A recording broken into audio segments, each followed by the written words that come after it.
debate se le va a notificar a los sujetos procesales al finalizar la audiencia de ofrecimiento de pruebas, la cual ya vimos con anterioridad. Hay que recordar que la audiencia de ofrecimiento de pruebas se va a llevar a cabo ante el juez de primera instancia, o más conocido como juez contralor de la investigación. Entonces, allí lo que sucede es que cuando el juez, él resuelve y él decide qué medios de prueba va a aceptar y cuáles no, para que sean diligenciados durante el desarrollo del debate oral y público, allí de una vez, al finalizar, se le va a indicar a las partes cuál es la fecha de inicio del debate. ¿Y cómo es que sucede eso? Es porque el juzgado de primera instancia llama o coordina con el tribunal de sentencia y pregunta para qué día hay disponible fecha para el inicio de un debate oral y público. De esa cuenta el tribunal indica la fecha y ya únicamente el juez, al finalizar esa audiencia de ofrecimiento de pruebas, él indica cuál es el día y la hora para comparecer ante el tribunal sentenciador al inicio del debate oral y público. El fundamento de esto que les estoy hablando está en el artículo 344 del Código Procesal Penal. Entonces, esta parte que tenemos subrayada donde dice el día y hora fijadas, relacionémoslo por favor con el artículo 344 del mismo Código Procesal Penal. Esa sería la concordancia. Vamos a retroceder aquí para poderlo leer.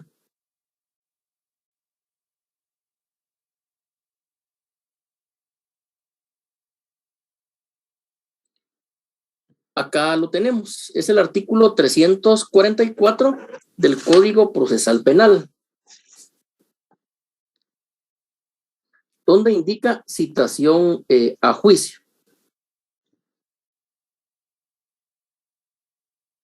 Por favor, alguien que lo lea.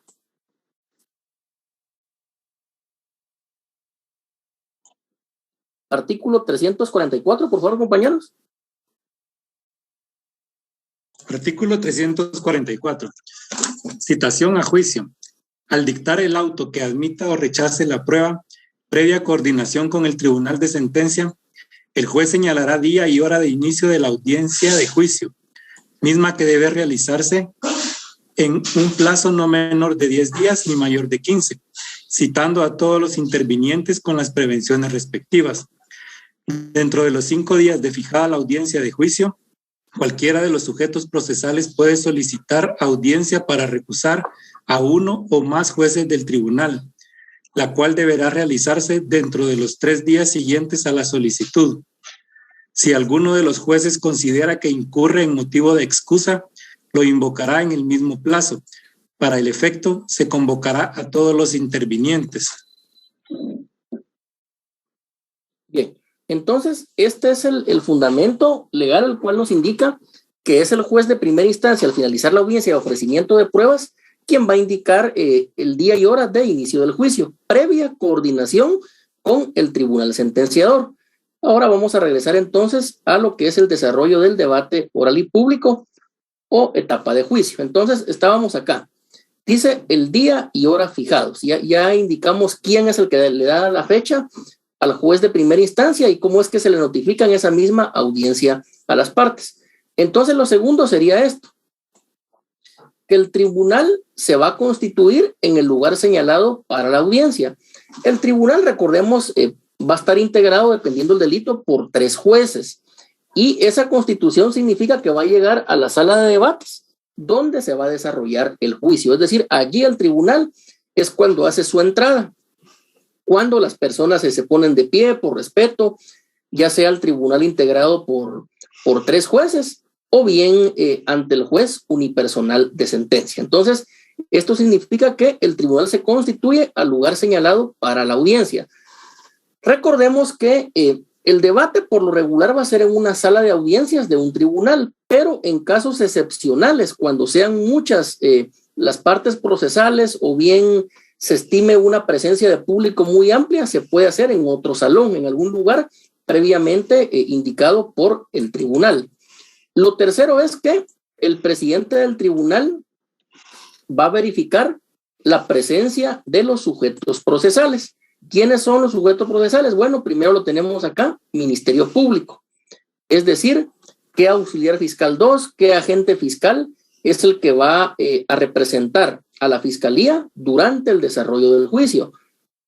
Recordemos que el Ministerio Público es una institución única, por lo tanto, va a ser en este caso un agente o un auxiliar quien va a representar a la institución del Ministerio Público en esa audiencia.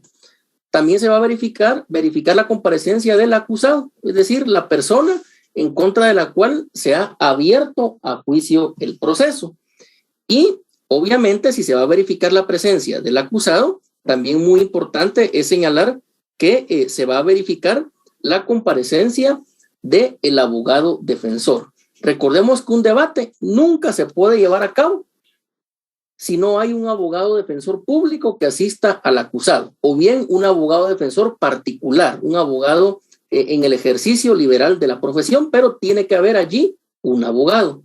También se va a verificar la comparecencia de la víctima o agraviado, es decir, la persona que sufrió las consecuencias del delito.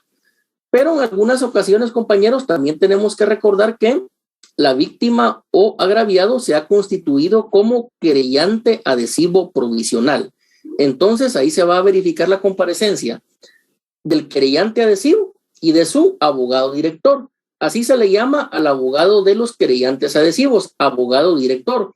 Lo digo porque lamentablemente en la práctica muchas veces llega el abogado con el querellante adhesivo y no sabe que a él se le denomina abogado director, ¿verdad? Y cuando uno verifica su presencia no sabe quién es el abogado director hasta que se le dice abogado, usted es el abogado director del querellante adhesivo provisional.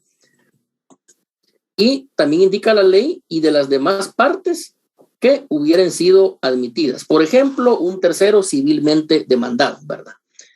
También, después de hacer esta verificación de la presencia de los sujetos procesales, ¿verdad? Que son hasta aquí, dice coma. Después se va a verificar la comparecencia de los testigos.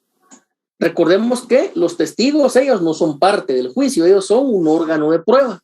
Entonces, ahí se va a verificar la comparecencia de todos aquellos testigos que hubieran sido admitidos por el juez de primera instancia en la audiencia de ofrecimiento de pruebas. También se va a verificar la presencia de los peritos.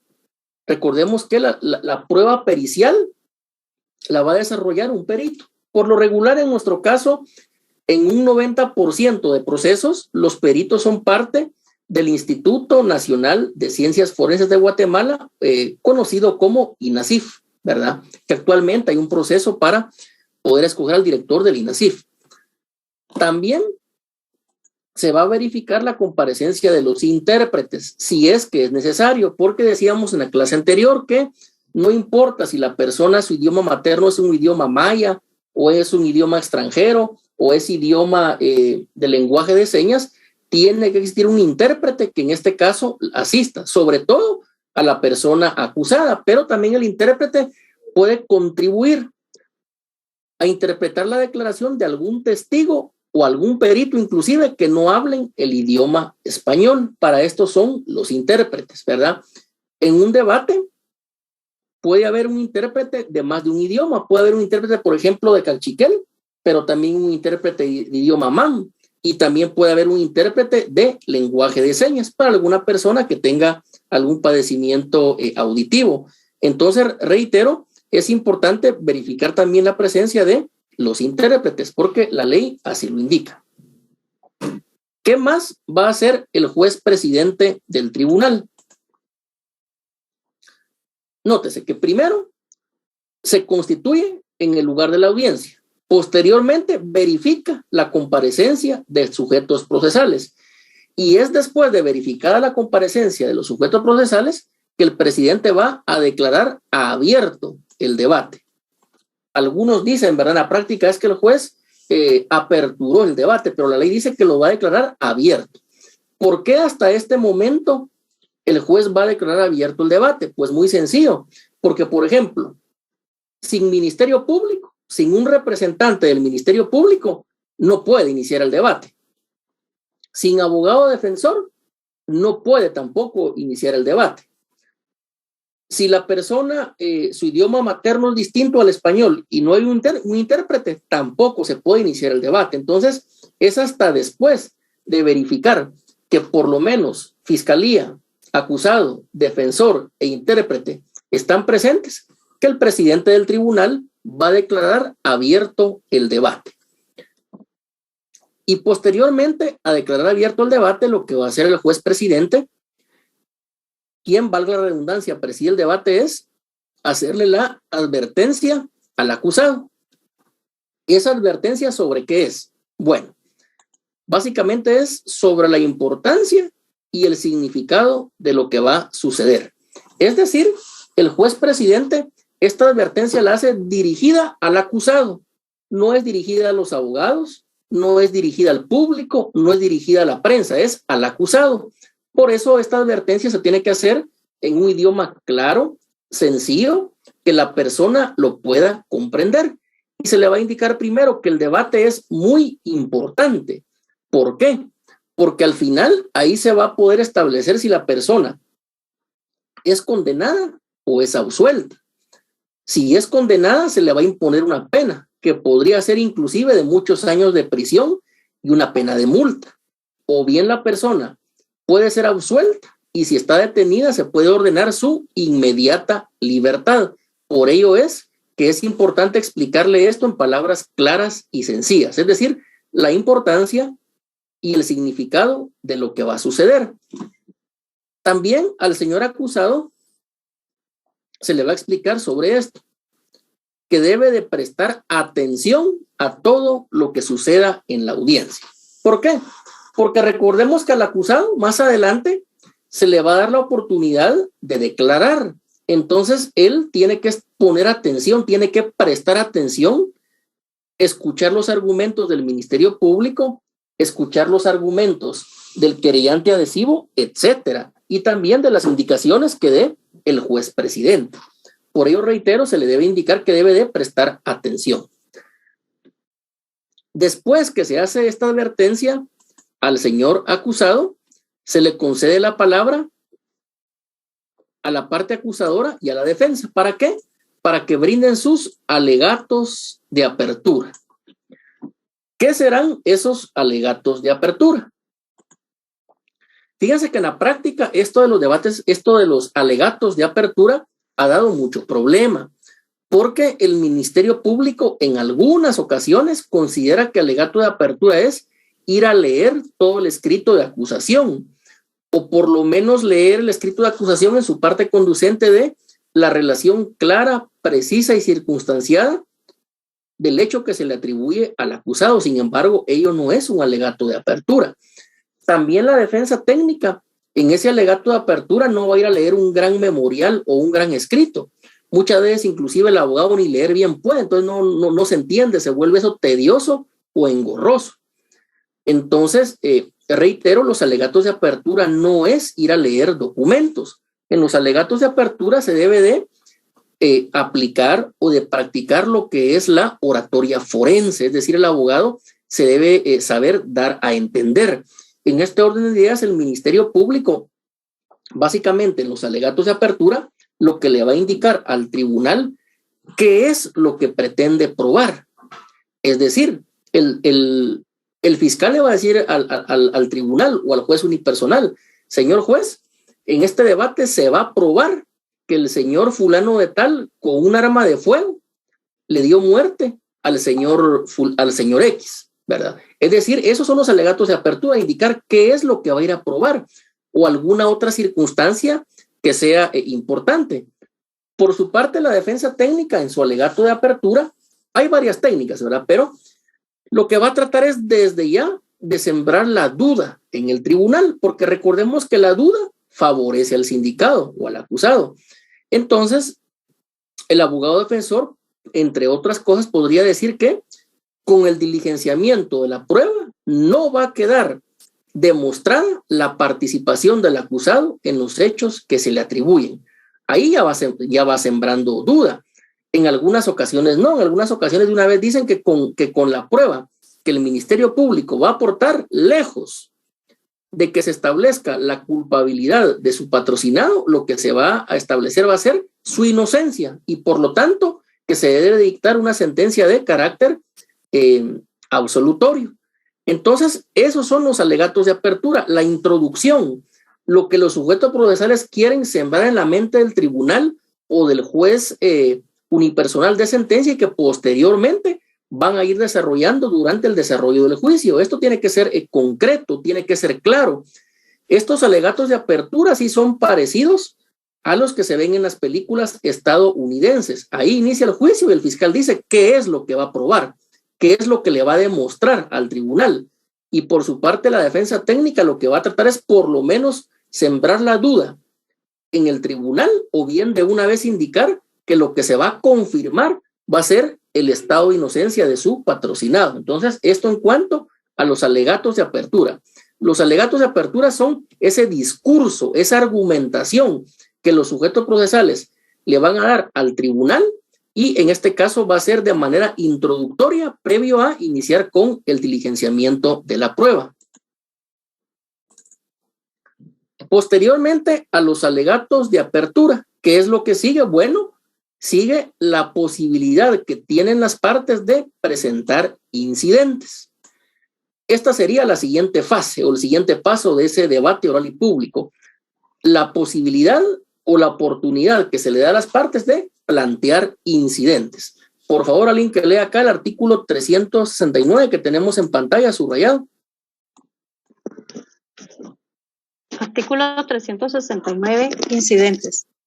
Todas las cuestiones incidentales que se pudieran suscitar serán tratadas en un solo acto, a menos que el tribunal resuelva hacerlo sucesivamente o diferir alguna, según convenga al orden del debate.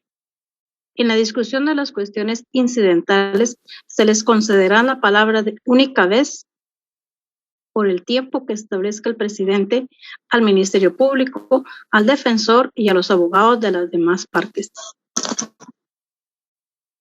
Bien, entonces, en este caso, ¿qué son los incidentes?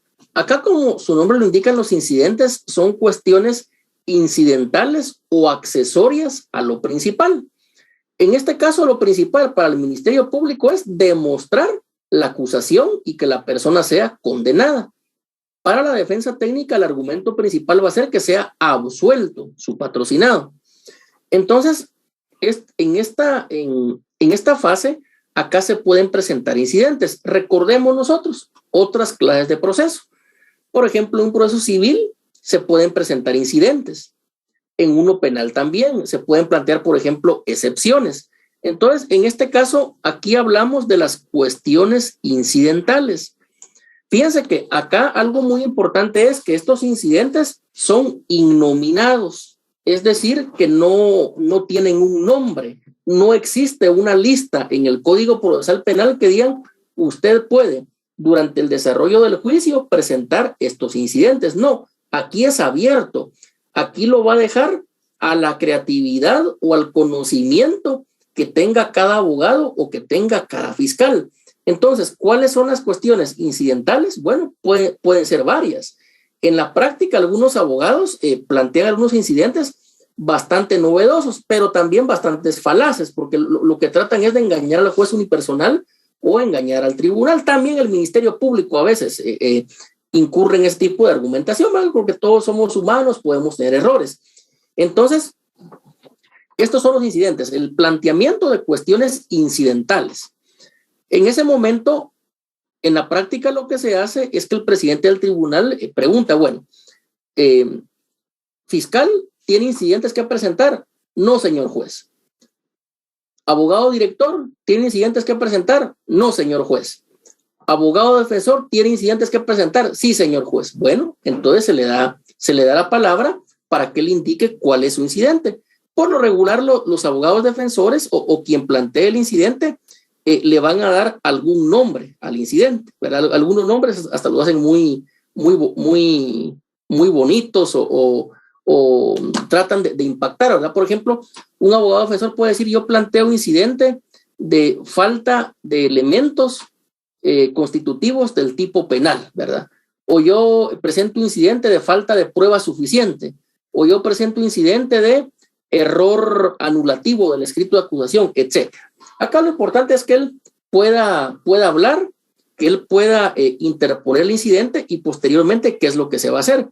Que el tribunal sentenciador le va a conceder la palabra a las demás partes para que ellas, por así decirlo, puedan dar una respuesta, ellos puedan contestar el incidente que se ha planteado. Y posteriormente, el tribunal o el juez unipersonal van a declarar ya sea con lugar o sin lugar el incidente. Un servidor de ustedes en la práctica nunca ha visto que un incidente en un debate se declare procedente y con lugar. Eso nunca lo he visto, porque obviamente el efecto sería que ya no se lleva a cabo el debate y que no se dicte una sentencia. Pero lo que sí he observado, y decenas de veces, incidentes que son declarados sin lugar por el tribunal o por el juez unipersonal de sentencia. Entonces, reitero, son cuestiones incidentales, están innominadas, va a ser de acuerdo al conocimiento de cada abogado, de cada fiscal, que va a poder presentar ese incidente y colocarle un nombre. En otros tipos de procesos, yo sé que también hay incidentes que son innominados y ahí las partes les colocan el nombre. Pues algo parecido es acá. Lo único es que el incidente se va a presentar de viva voz, de manera oral, durante el desarrollo del juicio y no por medio de escritos ni memoriales. Y el incidente va a ser resuelto inmediatamente a viva voz por el tribunal sentenciador o ya sea por el juez unipersonal de sentencia. Hasta aquí, hasta donde vamos. ¿Habrá alguna pregunta, compañeros? Licenciado, tengo una duda. Adelante. Fíjese que en una audiencia que yo estaba, sucedió de que la defensa pública tenía los dos acusados, o sea, un defensor con dos acusados, pero en el desarrollo de la audiencia se percató que uno de los dos como que ya no encuadraba, entiendo yo, y dijo que era necesario que tuviera otro defensor. Eso se maneja como y se suspendió la audiencia pues hasta que tuviera el otro acusado un defensor. ¿Eso es incidente o es suspensión del debate? Mire, lo más técnico es que antes de que se abra el debate, el defensor pida la palabra y le diga al tribunal, bueno, honorable tribunal, antes que el debate lo declare abierto, yo solicito que me conceda la palabra para formular una petición, ¿verdad? De conformidad con el artículo 28 de la Constitución Política de la República de Guatemala. Y ahí le va a explicar que en este caso hay un problema jurídico y ético, porque él al representar a dos acusados puede haber contradicción de intereses entre ellos. Por lo tanto, lo apropiado es que al otro sindicado se le nombre otro abogado defensor. Es que fíjese, licenciado, que fue hasta que declaró uno de ellos que se percataron de que mejor debería de tener. Sí, por eso repito, lo más técnico es al inicio, ¿verdad? Entonces la audiencia se programa para otro día al inicio y ya cada quien con su abogado defensor. Podría ser que en estas cuestiones incidentales también se haga, porque reitero, esto es algo incidental, algo accesorio, esto no es lo principal, no es el fondo del asunto. Podría ser también que por medio de un incidente se le pida al tribunal que al otro sindicado se le pueda dar un abogado defensor, también no se puede hacer. Ahora bien, en este caso, sí, lo que sucede es que más adelante vamos a ver que al acusado se le da la oportunidad de declarar, se le da la oportunidad que él contradiga, que él exprese sus motivos, que él pueda explicarle al tribunal qué fue lo que pasó. Y si en este caso, por ejemplo, su declaración va a incriminar al otro acusado, acá lo más correcto es que cada quien tenga su propio abogado defensor. Por ejemplo, tenemos dos acusados, pero un acusado cuando declara dice, mire señor juez, yo no fui el que disparó el arma de fuego. Yo estaba ahí sentado viendo un partido de fútbol, pero yo no disparé, yo no lo maté. El que sí tenía un arma de fuego y le disparó al agraviado y lo mató es el otro acusado. Entonces ahí hay contradicción de intereses, porque un acusado está señalando a otro acusado. Por lo tanto, lo mejor es que cada quien tenga a su propio abogado. Esto también pasa en la práctica cuando son varios acusados, pero no es lo más común. Lo más común es que antes del debate diga el defensor, mira, aquí hay una contradicción, hay un choque de intereses, por lo tanto lo más sano es que cada quien tenga a su propio abogado, ya sea abogado defensor público del Instituto de la Defensa Pública Penal o bien abogado particular contratado por él mismo. Pero reitero, sí se puede hacer porque puede haber un choque o una contradicción de intereses entre acusados que los puede perjudicar. Y eso sería entonces sí un incidente. Se puede antes, se puede como incidente, se puede después. La ley no lo prohíbe y reitero, por ejemplo. Mi duda si era incidente esa. Se puede de las tres maneras, pero en ese caso que un acusado señale al otro, ahí sí cada quien tiene que tener un abogado individualmente. Okay. Gracias, licenciado. Bien, ¿alguna otra pregunta hasta aquí, compañeros? Entonces, continuamos. Entonces ya vimos la etapa de los incidentes. Posteriormente, ¿qué es lo que viene? Es de lo que estaba hablando la compañera. Que al acusado se le da la oportunidad que declare. Esta declaración que el acusado tiene derecho a realizar en el debate o en el juicio, ¿en qué consiste? Bueno, esa declaración es que le pueda explicar al tribunal qué fue lo que pasó, que él dé su versión, que él pueda contradecir la teoría del Ministerio Público, que él pueda contradecir esos alegatos de apertura que el Ministerio Público realizó. Entonces, esa es la declaración del acusado. La declaración del acusado es un medio de defensa. A nadie se le puede condenar por lo que ha declarado, no. Esa declaración, reitero, únicamente se va a tomar en cuenta como un medio de defensa del acusado, pero no es un órgano de prueba, únicamente es un medio de defensa. Entonces, sobre la declaración del acusado, alguien que lea acá en la pantalla, por favor, artículo 370. Artículo 370. Declaraciones del acusado. Después de la apertura del debate o de resueltas las cuestiones incidentales, el presidente le explicará con palabras claras y sencillas el hecho que se le atribuye y le advertirá que puede abstenerse de declarar y que el debate continuará aunque no declare. Permitirá en principio que manifieste libremente cuanto tenga por conveniente sobre la acusación. Podrán interrogarlo el Ministerio Público, el querellante, el defensor y las partes civiles en ese orden. Luego podrán hacerlo los miembros del tribunal si lo consideraren conveniente. Si el acusado se abstuviere de declarar total o parcialmente o incurriere en contradicciones respecto de declaraciones anteriores que se le pondrán de manifiesto, el presidente ordenará de oficio o a petición de parte la lectura de las mismas declaraciones, siempre que se hubiera observado en ellas las reglas pertinentes. Posteriormente a su declaración y en el curso del debate, se le podrán formular preguntas destinadas a aclarar su situación. Bien, entonces acá lo tenemos. El juez presidente, es decir, quien está presidiendo el debate, o el juez unipersonal de sentencia, él en primer lugar va a hacer esto. Acá lo voy a subrayar, dice. Le va a explicar al acusado con palabras claras y sencillas el hecho que se le atribuye.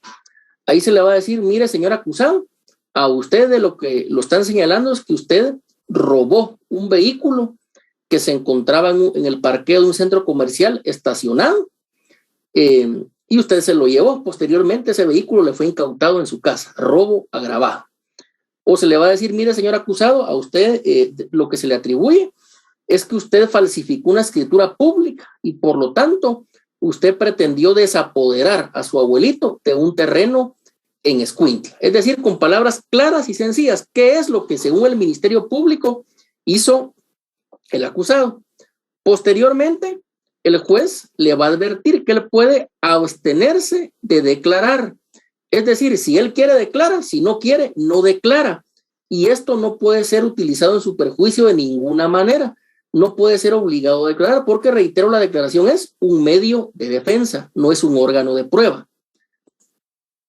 Y acá es donde él puede manifestar libremente cuanto tenga por conveniente sobre la acusación. Es decir, él puede dar explicaciones, justificaciones, intentar demostrarle al tribunal qué fue lo que sucedió o quién fue el verdadero culpable, etcétera. Todo lo que él estime pertinente. Posteriormente a que el acusado ha declarado, se le va a conceder la palabra al Ministerio Público en primer lugar, después al querellante y por último al defensor para que le puedan formular preguntas, es decir, interrogatorio.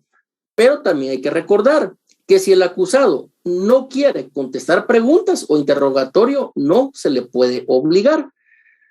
Porque recordemos que hay un derecho fundamental que indica que a ninguna persona acusada se le puede obligar, es decir, a la fuerza, a declarar. Y también este artículo nos hace una aclaración, y es acá. Cuando el acusado se ha abstenido de declarar. Reitero, el acusado tiene el derecho de abstenerse de declarar. En este caso, siempre que el acusado dice, en la práctica, ¿verdad?, dice, me abstengo de declarar, ahí termina, se continúa con la siguiente fase del debate oral y público. Entonces, la declaración del acusado básicamente aquí está disgregada. Primero, el juez presidente le explica con palabras claras y sencillas de qué lo están acusando. En segundo lugar, le indica que puede abstenerse de declarar. Y en tercer lugar, él va a permitir que él se manifieste libremente, que declare con libertad, sin que nadie lo esté coaccionando. Y por último, le concede la palabra a las partes para que le puedan formular preguntas, para que lo puedan interrogar. No obstante eso, ya dijimos que si el sindicado no quiere contestar esas preguntas, no se le puede obligar de ninguna manera, porque también ese silencio es parte de su derecho de defensa y por lo tanto, por no contestar preguntas, no se le puede condenar de ninguna manera. En algunas ocasiones es más de un acusado, puede ser 2, 3, 60, 100 acusados, ¿verdad? Y en este caso, aquí indica en nuestro Código Procesal Penal que si son varios acusados, el juez podrá alejar de la sala a los demás. ¿Para qué? Para que no escuchen lo que el otro esté diciendo, sino que cuando ellos declaran lo hagan espontánea y libremente, sin andar inventando nada o copiar lo que diga otro acusado. Posteriormente, tenemos una fase que es muy técnica y es muy importante. No siempre se da, pero en algunos casos muy excepcionales se puede dar es la ampliación de la acusación. Recordemos, compañeros, que la acusación ya la ha presentado el Ministerio Público. Por esa acusación, el juez de instancia abrió a juicio, ¿verdad? Pero aún en el debate la Fiscalía podría ampliar esa acusación bajo ciertos supuestos. También en la práctica yo nunca he visto que en algún debate el Ministerio Público amplíe la acusación, pero sí se puede hacer. Y sé que hay debates en los cuales sí se ha llevado a cabo esta institución jurídica de la ampliación de la acusación. Por favor, compañeros, alguien que lea el artículo 373, por favor.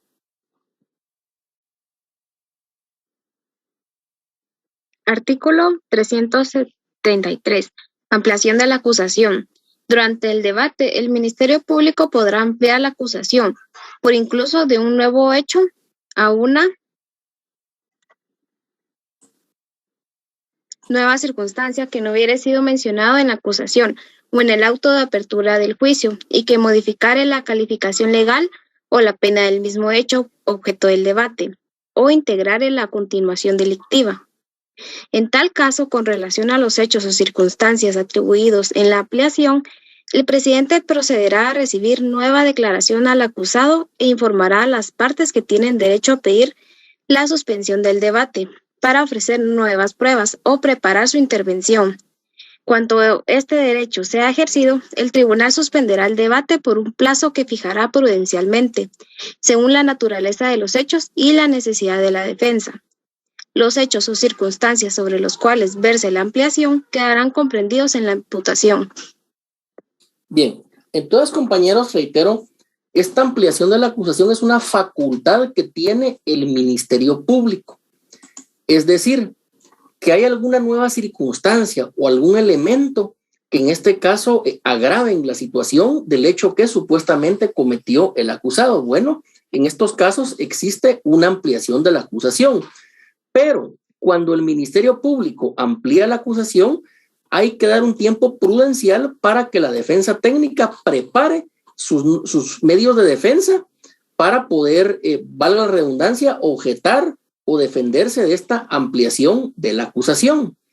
Y esto también lo expone nuestro Código Procesal Penal en el artículo 374, ¿verdad? Que en este caso también se puede advertir sobre esa posible modificación de la calificación jurídica. Pero acá lo importante es esto. Este párrafo es el conducente, que dice que cuando este derecho sea ejercido, el tribunal suspenderá el debate por un plazo que fijará prudencialmente según la naturaleza de los hechos y la necesidad de la defensa. ¿Para qué es este plazo? Para que la defensa se prepare, para que sepa de qué es esa ampliación de la acusación y que prepare sus medios de prueba. Ahora bien, esta modificación de la calificación es porque recordemos que al finalizar el debate, el tribunal puede condenar por el delito por el cual fue acusado el sindicado o puede condenar por un delito distinto. Por eso se advierte que al finalizar el debate, el tribunal puede hacer esa modificación de la calificación jurídica. Por ejemplo, la acusación era por robo. El tribunal puede condenar por hurto. La acusación era por violación. El tribunal puede condenar por agresión sexual. Y un último ejemplo. La acusación puede decir asesinato, pero la sentencia condenatoria puede ser por un delito de homicidio en estado de emoción violenta. Entonces, es la modificación que el tribunal le puede hacer a esa calificación jurídica que es por la cual se ha abierto a juicio el proceso.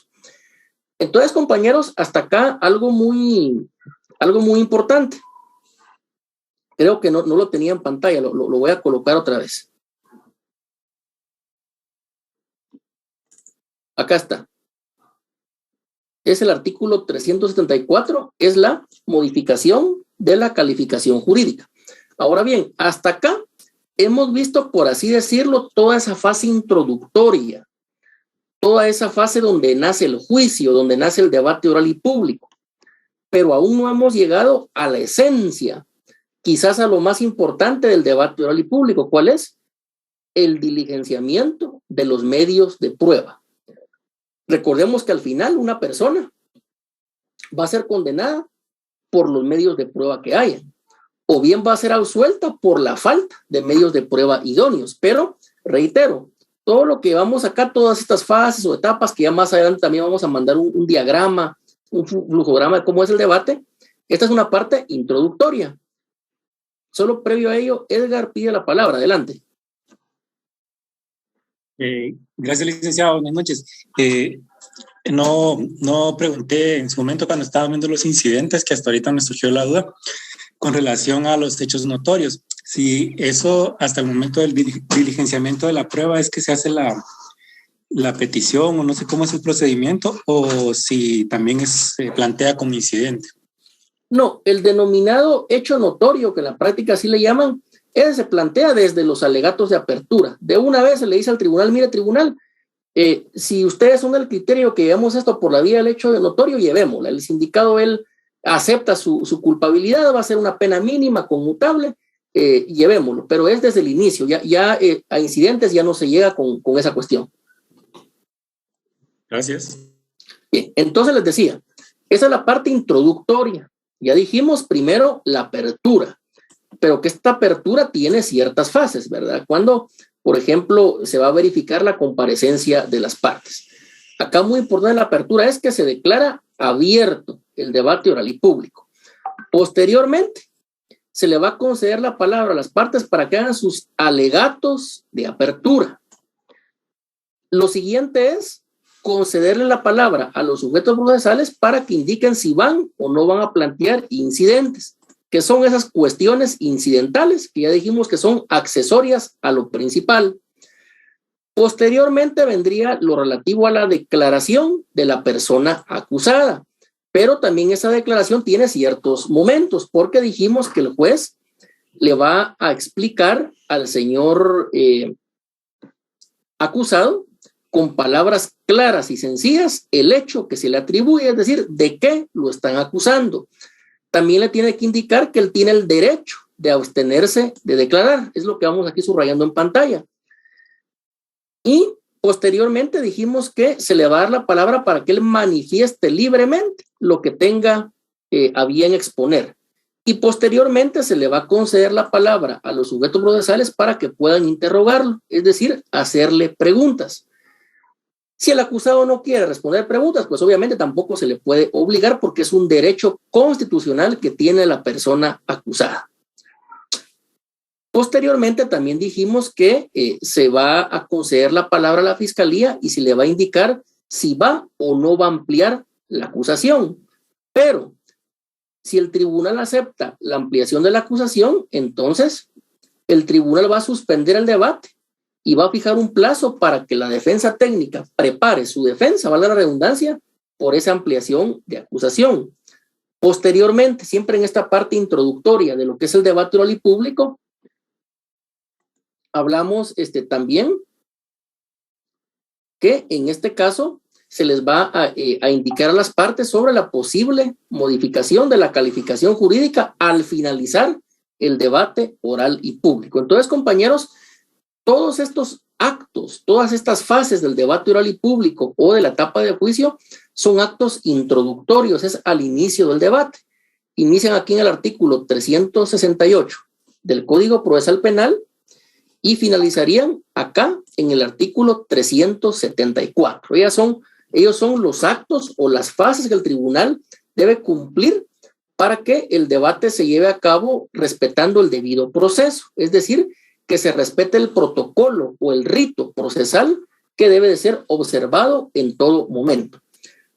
Cualquier cambio o variación que aquí se haga puede ser causal de presentar una apelación especial por violación del debido proceso o por violación del principio de imperatividad, que son las formalidades que debe de llevar a cabo un proceso. Si no se respeta este protocolo, este ritual, esta hoja de ruta, entonces podría existir violación al debido proceso o violación al principio de imperatividad por vulneración de las formalidades esenciales que establece el Código Procesal Penal. Y ya posteriormente ya viene lo que es la esencia o el corazón del debate, como lo es la recepción de las pruebas o bien ateniéndonos al lenguaje de la teoría de la prueba, al diligenciamiento de los medios de prueba. Anthony Emanuel pide la palabra, adelante. Buenas tardes. Esas violaciones al debido proceso son las que muchas veces dan espacio a un reenvío de debate, ¿verdad, Ali? Efectivamente, recordemos que la apelación especial es el recurso por medio del cual se impugna una sentencia que deviene de un debate oral y público. Si la sentencia es por motivos de forma, entonces lo que se va a ordenar es el reenvío. ¿Qué quiere decir? Que se haga nuevamente el debate ante otro tribunal o ante el mismo tribunal, pero integrado por diferentes jueces, porque recordemos que el debido proceso son aspectos de forma. Entonces, sí, violar el debido proceso, violar las formalidades que la ley establece, esto es una causal para poder interponer un recurso de apelación especial y que posteriormente la sala ordene el reenvío, es decir, la repetición del debate, pero por otros jueces, no por los jueces que vulneraron el debido proceso. ¿Queda claro ahí? Sí, Lique, gracias.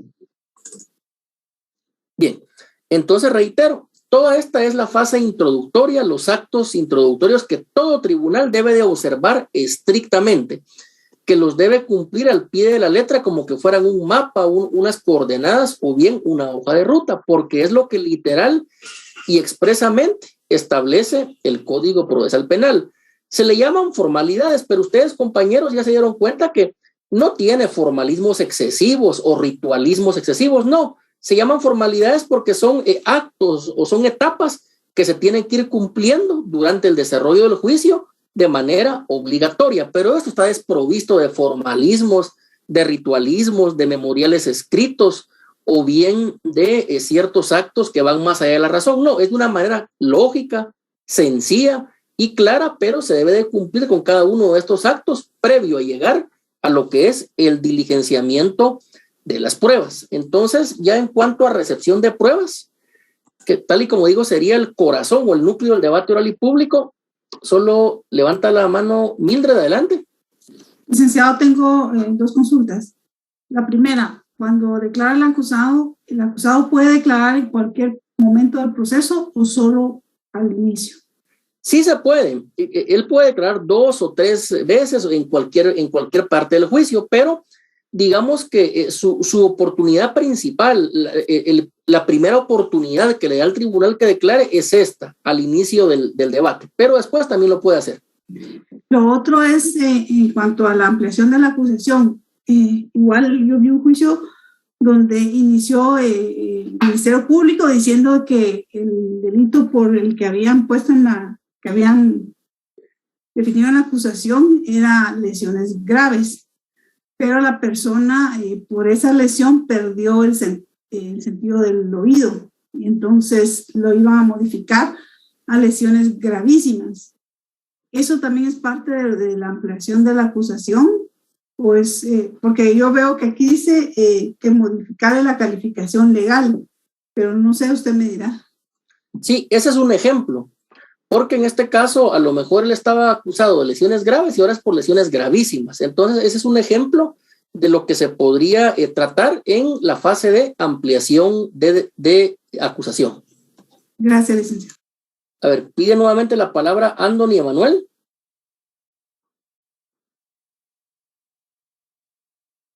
¿O dejó la mano levantada? Sí, disculpe. Bien. Entonces, bien, previo a continuar, ¿alguna otra pregunta, compañeros, sobre estos actos del debate? Licenciado, buenas noches. Adelante. Licenciado, perdón, una pregunta.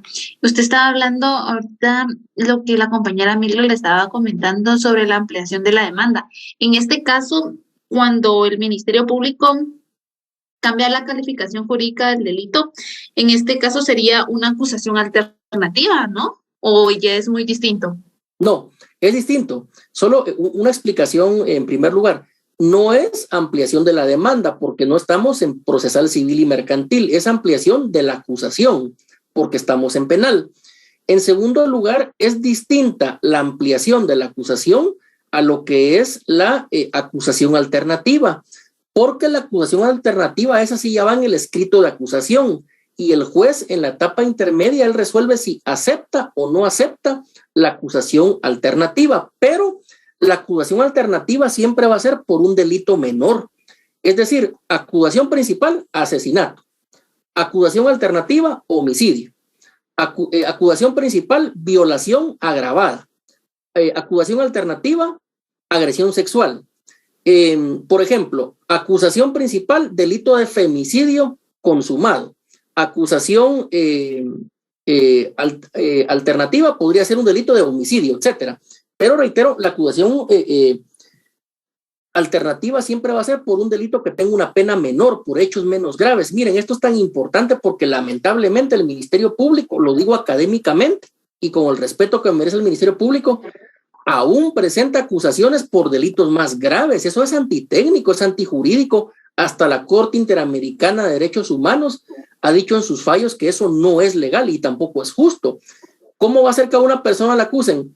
Acusación principal, hurto. Acusación alternativa, robo agravado. No se puede porque es más grave. O por ejemplo, dicen equivocadamente algunos, que son la minoría, ¿verdad? Acusación principal, delito de homicidio en estado de emoción violenta. Acusación alternativa, delito de asesinato. Eso no se puede, es antitécnico. Siempre es acusación principal, el delito más grave. Acusación alternativa, el delito más leve, porque la pena es menor, ¿verdad? Entonces, en este orden de ideas, es que esa acusación principal y la alternativa siempre van en el escrito de acusación, es el Ministerio Público el que lo pide, y es en la audiencia de etapa intermedia donde el juez decide si acepta o no acepta la acusación alternativa. En cambio, cuando existe ampliación de la acusación, esto lo que va a hacer es que va a empeorar la situación de la persona acusada porque van a ser nuevos hechos, o bien se le va a modificar la calificación jurídica, pero por un delito más grave. Por ello es que se interrumpe el debate y se le da un tiempo a la defensa para que se prepare ante esos nuevos hechos más graves que le están endilgando a su patrocinado. Entonces, esa sería la diferencia. Acusación alternativa es distinto a lo que es ampliación de acusación. Muchísimas gracias, licenciado. Perdón. Acá sería ampliación de acusación únicamente en el debate oral y público. Esa sería la principal diferencia. Bien, ¿alguna otra pregunta sobre lo que hemos hablado? No, bueno. Disculpe, licenciado, con una consulta. ¿Ahí Adelante, Juan. entraría el concurso real en la ampliación de la acusación? No, son cuestiones distintas. Porque recordemos que en la acusación, si es concurso real, tienen que describir cabalmente los dos delitos. Es decir, cometió homicidio, pero también violación. O cometió, por ejemplo, delito de femicidio, pero también violencia contra la mujer porque le pegó o golpeó a otra mujer. Entonces, eso es un concurso real, pero eso ya viene desde la acusación principal. O también la alternativa se podría. La ampliación de la acusación realmente son hechos novedosos o circunstancias que podrían modificar la calificación del delito y que, por lo tanto, le perjudicarían más al acusado si llega a ser declarado culpable. Muy bien, licenciado, gracias. Bien, ¿alguna otra pregunta? ¿No? Bueno, entonces continuemos. Entonces, compañeros, acá, bueno, sería el último acto, ¿verdad? De esa parte introductoria que ya se desarrolla dentro del debate. Mire, yo la llamo introductoria de una manera académica, de una manera pedagógica, pero recordemos que todos estos actos ya son después de la apertura del debate oral y público, ya son actos del debate. Yo la llamo introductoria porque son actos que se van a desarrollar antes de empezar a recibir o a diligenciar los medios de prueba, que es el corazón del debate oral y público. Entonces, ya sobre esto de la recepción de la prueba, alguien que lea el artículo 375 del Código Procesal Penal, por favor. Artículo 375. Recepción de pruebas. Después de la declaración del acusado, el presidente procederá a recibir la prueba en el orden indicado en los artículos siguientes, salvo que considere necesaria su alteración. Bien, entonces acá ya se habla del diligenciamiento de los órganos de prueba, que vamos a ver que va primero peritos, después testigos y por último documentos.